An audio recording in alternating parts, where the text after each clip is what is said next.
Hey, what is up, mortals? What if Deku had a super speed quirk part 1 season 3? I just wanted to greet you guys by just saying, sit back and relax, you're in for a treat. So, we begin. Everything fell silent as the explosion stopped. Asui watched as the forest below caught fire, her emotions mirroring the destructive nature of the fire she was watching. She was furious that a group would be so willing to turn their followers into bombs. She was livid that, once again, her friends had been attacked. Froppy looked around the mountain she was on and noticed the destruction. Craters covered the portion of the mountain where they were standing. Scorch marks were broken up by the craters. The tears streaming down Uraraka's face slowly stopped as she looked around. A black-haired man walked over to the two girls sitting by the edge of the mountain.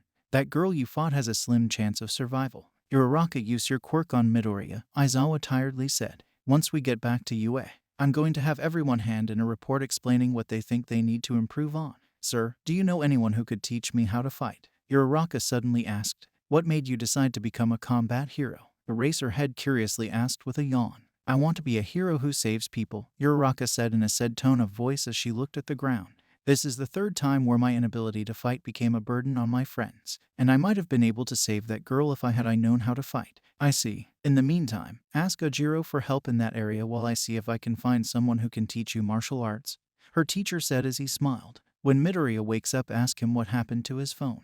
We haven't been able to find it and I know he had it at today's training. Of course, sir, the brown-haired girl said graciously. Uraraka let out a gasp in shock when she saw Izuku. A series of bandages covered both arms. The brown-haired girl placed her hand on her friend and activated her quirk. Aizawa picked Izuku up and everyone started walking down the mountain. The trek down the mountain was quiet as everyone tried to process what had happened. As the blaze continued to spread through the forest, everyone was left wondering if they were truly safe. After the teachers determined that all their students were accounted for and the medical staff assessed and tended to the students' injuries, teachers instructed their students to pack their belongings so they could return to UA. The following morning, a few days after classes 1A and 1B returned to UA, Principal Nezu was pacing around his office. Nezu's desk was located to the right of the door leading into his office. Shelves filled with books lined the walls both behind and in front of his desk, while the wall to the right of his desk consisted of a floor-to-ceiling window that gave him a nice view of the UA campus. In the middle of the office, situated between two black couches, was a small coffee table. Due to the most recent attack on the students, the white-furred principal had canceled classes and organized various activities for the students to participate in. The only thing on his desk was a monitor with an email from the Safety Commission. His pacing was interrupted by a knock on the door. Come in. The door is unlocked. Please sit down. There is something we need to discuss, Principal Nezu said, already knowing who was at the door without having to look. Aizawa was followed into the room by a man with dark green hair. The two pro-heroes walked over to one of the couches and sat down. The principal sat down on the other couch. The Safety Commission sent me a rather surprising email earlier today regarding one of your students, Aizawa, the UA. Principal said without showing any emotion. Which student does it concern? Aizawa said sullenly, expecting the worst. It seems that Midoriya's actions at the sports festival and then, later, at the training camp impressed members on the Safety Commission and they have determined that he has earned his provisional hero license, Nezu replied. Sir Nida. The principal continued. Would you be willing to let Midoriya do his hero work study at your agency for the duration of the provisional licensing exam?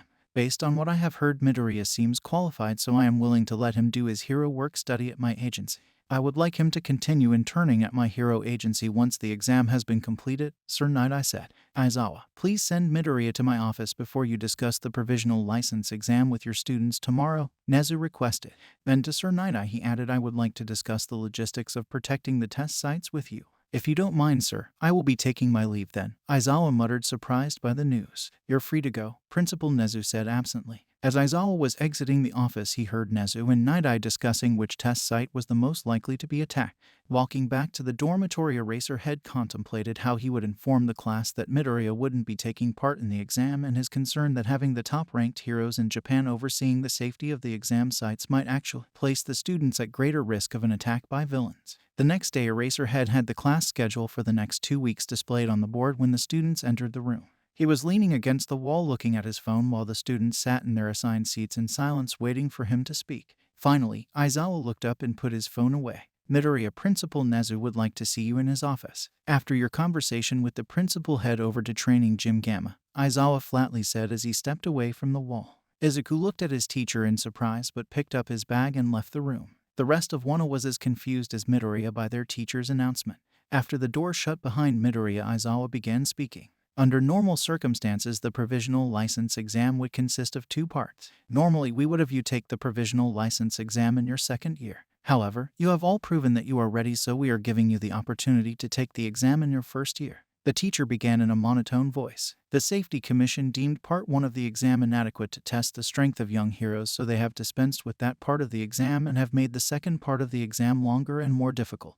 For security purposes, the Safety Commission has limited the number of students taking the test at any one location to 100 per testing site. Lastly, the Commission has required that to qualify for the provisional license exam, students must have first passed preliminary tests in their schools. Due to the villain attacks on UA, our students have been exempted from the qualification tests. So, does that mean that Borealis isn't going to have a shot at getting a provisional license? Katsuki asked belligerently. While his teacher was explaining the details of the provisional license exam to the class, Borealis was on his way to the principal's office. Random thoughts were racing through his mind. He was sure his homeroom teacher was about to explain how the provisional license exam was going to work, and it concerned him that he was being excluded. Izuku was also wondering when he would get the opportunity to replace his phone. He was scared that the principal was going to expel him from UA, because, once again, he hadn't requested help when fighting a villain. Deep in thought, he almost ran right into the principal. "Excuse me, young man. Do you have a moment?" Nezu asked the distracted green-haired student.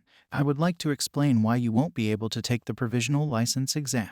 "PP Principal Nezu, I thought I was supposed to head to your office," Izuku said in shock as he noticed the principal for the first time. "You are. It occurred to me that you might think you were getting expelled, so I wanted to put your mind at ease as soon as possible," the UA principal said with concern in his voice. "Rest assured that is not the case. In fact, it is exactly the opposite. It seems that the Safety Commission was so impressed by your actions that they decided to give you an opportunity rarely given to any student, let alone a first year. I will explain once we are in the privacy of my office." What kind of opportunity, sir?" Borealis muttered in confusion. "One that puts you closer to becoming a hero," Nezu said in an upbeat voice. "Let's discuss this further in my office." Izuku walked in silence next to the principal. The green-haired boy wondered what kind of opportunity he was being offered. Borealis remembered 4 instances when a student was given a provisional license without having to take the exam, but, unlike him, those students were exceptional. Nezu watched Izuku as they were walking to his office. As they arrived at the principal's office, they saw Sir Night-Eye waiting for them at the door to the office. "Hello, Midoriya.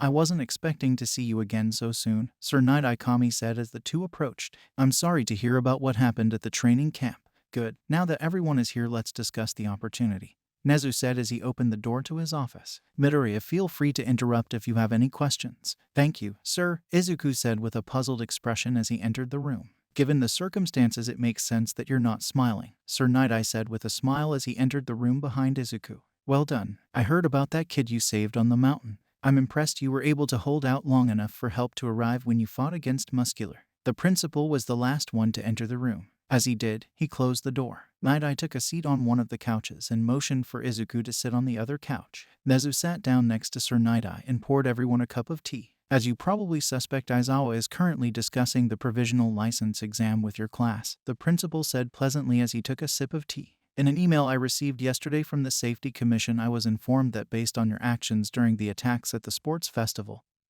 and the training camp, they are giving you your provisional hero license. How come the rest of Class 1 isn't being considered?" Izuku asked in shock. "It came down to how you handled yourself when All Might and All for One clashed," Sir Night-Eye said with a sad smile as he examined Izuku. "You were the only who put the civilians at ease when you rescued them. Aside from your friend Bakugo, the other students weren't ready to save people. You and Bakugo were the only two who reacted without hesitation to try and save people. The Safety Commission didn't make the same offer to Bakugo because of his abrasive personality. Every civilian that you saved acknowledged how you were trying to put them at ease," Nezu said with pride in his voice as he looked at his cup of tea. "While they could tell you were nervous, they were put at ease when you smiled. The people you saved at the sports festival said the same thing. Which brings us to what I wanted to discuss with you. Even if they're willing to make an EE exception for me, shouldn't I take the test?" Izuku stuttered as he tried to understand what he had just heard. "In their opinion, no. They don't expect to see you behaving differently during the exam," the man with glasses explained.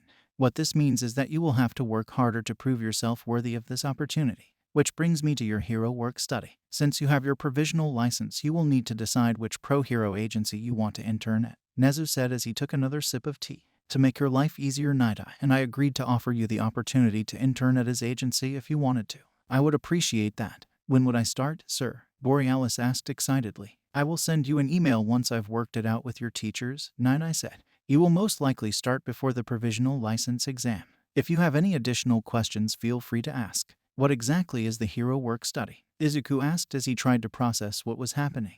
You will be performing the normal activities that a hero performs on patrol, the white-furred principal said. Instead of sitting on the sidelines, you will operate as a sidekick to a pro hero. You will be acquiring valuable experience for when you're a hero, Night-Eye added as he took a sip of tea. For the most part, you will be going on patrol. You will be paired with someone else so you can get experience of working as part of a team. Izuku took a sip of tea as he thought about his next question. This was so unexpected that he had dozens of questions buzzing around his mind, but he decided to ask the one question that seemed most important to him. What will I be doing during the provisional license exam? Borealis asked, sounding extremely puzzled. You will be patrolling the exam site where your classmates are taking their provisional license exam, Sir Night-Eye said in his customary monotone. You will be paired with another UA student who is already interning at my agency. Given the number of high-ranking pro heroes protecting the tests, I expect villains to try and disrupt the exam to make names for themselves. Before you share this information with your classmates, I suggest you speak with Aizawa, the UA principal said as he finished his cup of tea. He might not want you to tell them everything. If you have no additional questions, you may rejoin your class as soon as you finish your tea. Izuku sipped his tea slowly as he tried to analyze his emotions. Shock was the only emotion that Borealis felt. Once he finished his tea, he thanked both the principal and Sir Night-Eye and raced out of the office. He sprinted back to his dorm room and dropped off his bag. Izuku quickly changed into his hero costume and left his room, making sure to lock the door behind him before running to training gym Gamma. Izuku felt elated by the fact that he had cleared a major hurdle on his way to becoming a hero. As he got closer to the training gym, he felt nervous. The green-haired boy couldn't figure out how he was supposed to tell his classmates. Another thought suddenly occurred to him. What if Aizawa didn't him to say anything at all? As he approached Gym Gamma, he noticed his teacher standing outside of the door. As Izuku approached the gym, his teacher looked up from his phone and smiled at him. Aizawa waved as Izuku started to slow down to stop. How did the meeting go? Aizawa asked innocently as Borealis came to a halt in front of him. How does it feel to be a provisionally licensed hero? Strange. It feels strange. I wasn't expecting to get my license this way, Izuku stuttered with a smile. Principal Nezu said I should talk to you before I say anything to my classmates. You may tell them everything except details about the hero work study. I don't need them focusing on something other than the provisional license exam, Aizawa replied. Also, I have spoken with Night-Eye and we agreed that you will go on patrol every day at 3 p.m. after class. And one last thing you should know. Shortly after you left his office, Nezu received your provisional license. Night-Eye will give it to you when you go on patrol after we finish training here. Can I tell them at the end of training, sir? Borealis asked with nervous excitement. That's fine. I intend to stop the training 5 minutes early, Class 1A's teacher said, sounding bored. This way everyone can relax before we head to the next training location. Thank you, sir, the green-haired boy said as he entered the gym. Aizawa waited a few seconds before entering the gym himself. He was happy to see that his class was ready to tackle any challenge head-on. The racer head continued to smile as he saw Izuku head into the concrete training area. Aizawa was pleased with the progress his class was making with their special moves. He hoped that the provisional license exam would take place without any issues. Izuku raced through the concrete mountains as he searched for his friends. After a few moments, he found them training with Gran Torino. The short white-haired man smacked Katsuki on the leg just after Katsuki released a focused explosion. I already told you not to put so much force into your blasts, Gran Torino said with mild annoyance. Izuku slowed down once he reached the pair. He quickly looked around for Uraraka and Ida but failed to see either of them. As he walked over to Gran Torino, his childhood friend released another explosion. This time the blast wasn't strong enough and didn't affect the concrete. Gran Torino, Kaken, how are you guys doing? Izuku asked happily as he walked over to them. How did it go with Principal Nezu? Aizawa told me why Nezu wanted to see you, Gran Torino said as he looked back at Izuku. Are you taking the provisional license exam or what, Borealis? Katsuki grumbled in annoyance. If you weren't so abrasive you would have reached his level by now, Gran Torino said with a smirk. You've definitely earned it. Do you know where Uraraka and Ida are? Borealis asked excitedly. As soon as Ground Zero here completes the exercise I gave him, I will take you there, Gran Torino said pleasantly. While you're wasting time here, your friend has already gone to the next stage. I'm not losing to Borealis or anyone else for that matter, Ground Zero growled. Katsuki had his fingers on his left hand form a circle with his left palm. He then placed his left hand on his right palm. Ground Zero released an explosive blast from his right palm. His left hand focused the blast into a stream A small circle formed in the concrete mountain Katsuki was aiming at. Aside from the small hole that was formed in the mountain, nothing else changed. Gran Torino motioned for the two boys to follow him. The retired pro hero led the way to a dead end. The dead end was formed by 3 concrete mountains. Uraraka was using grappling hooks that were built into her costume to throw large concrete boulders at Ada used his Recipro burst to avoid the boulders when he could. If he was unable to avoid the rocks, he would activate One for All. Ada would then smash the boulder with a punch. The class president was the first to notice the 3 people walking towards them. As Uraraka was getting ready to make another set of rocks weightless, Ada pointed behind her. Uraraka, look behind you. Midoriya is back from the principal's office and Bakugo has finally finished his super move, Ada said as he waved to 3 people approaching them. Hey Midoriya, why did the principal want to see you? If you've already spoken to Aizawa, you might as well tell them, Gran Torino bluntly said. Even if Aizawa told you not to share it with the class, I think these 3 can be told. Aizawa wanted me to tell the class why I couldn't take the exam. He said to leave out the other thing. Izuku whispered as he looked at his 3 friends. Makes sense. The other thing the principal discussed with you would just distract them, Gran Torino said with a knowing smile. Nezu wanted to tell me that the Safety Commission decided to give me my provisional hero license based on my past actions. Borealis explained as his face turned bright red from embarrassment. That's amazing, Deku. You get to save people already. I can't wait to hear about Borealis saving people, Uraraka excitedly said as she started bouncing on her feet in excitement. What will you be doing while we take the provisional license exam? I'm not sure. I will be working with Sir Night-Eye though, the green-haired boy muttered nervously. If you're working with Night-Eye, then you will be guarding your friends, Gran Torino said. You 3 better not waste this opportunity to get your licenses. Izuku's 3 friends pushed themselves even harder in an attempt to catch up to their friend. Katsuki in particular jumped at every chance he got to spar with his green-haired friend. Borealis ended up fighting his friends in a 3 versus 1 match. With a greater mastery over his quirk, the green-haired boy was able to avoid his friends' attacks by finding the path with the least resistance. The match continued for 3 hours before Gran Torino told them that class was coming to an end. You better not slack off, Borealis. I'm going to try and surpass you now, Katsuki grumbled with a smile as he patted his friend on the back. Don't expect it to be an easy fight next time, nerd. Agreed. Congratulations on getting your provisional license, Midoriya, but I have no intention of losing to my rival, Ida said with determination as a smile crossed his face. Next time it will be our turn to protect you. This just makes me want to train even harder. Just you wait, Borealis, next time we will be fighting side by side, Uraraka happily said as she clenched her fist in determination. You better tell us what it's like going on patrols with pro heroes. Thanks for the encouragement, guys. Now I'm going to try even harder, Izuku said with a smile. Gran Torino led the 4 friends over to Aizawa. Once Class 1 was near their homeroom teacher, the black-haired man motioned for Izuku to explain. With a face red from embarrassment, Borealis told the class that he had already earned his provisional license. For the rest of 1, I expect everyone to pass the provisional license exam. Otherwise, you will be getting extra lessons from me, Aizawa threatened the students. Izuku then split off from the class and went to meet up with Sir Night-Eye, who was waiting for him at the entrance to UA. Borealis quickly settled into his new routine of training with his class in the morning and patrolling in the afternoon. After they did the patrols, Night-Eye had Izuku spar with his other intern Mirio.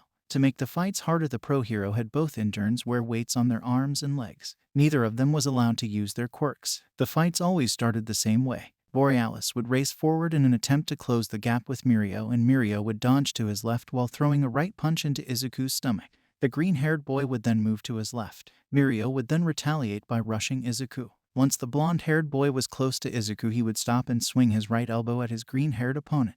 Mirio's experience allowed him to defeat Izuku every time. Despite constantly losing, Borealis felt like his fighting ability was improving each time he went up against the more experienced intern. After the training, he would head back to UA, thoroughly exhausted. After 3 weeks of the routine, Night-Eye decided to skip the training one night. He told both interns to meet him at the entrance to UA at dawn in their hero costumes. The provisional license exam was tomorrow, and he wanted everyone ready to protect those taking it. Thank you all for indulging yourselves in the story thus far. I hope you enjoyed it. Now, there are a few more things that I'd like to go over before the video ends. Firstly, we've got a second channel called Anime Deep Dive. Anime Deep Dive goes deep into the facts and lore of a wide variety of anime. It's sure to expand your web knowledge for all kinds of series, guaranteed. On top of that, we have a third channel called We The Celestials Naruto What Ifs. It's what we do on this channel already, but in the vast world and lore of Naruto. Go check it out if you're in the mood for some jutsu action. Secondly, on behalf of We The Celestials, I'd like to thank everyone involved in the production of today's awesome content.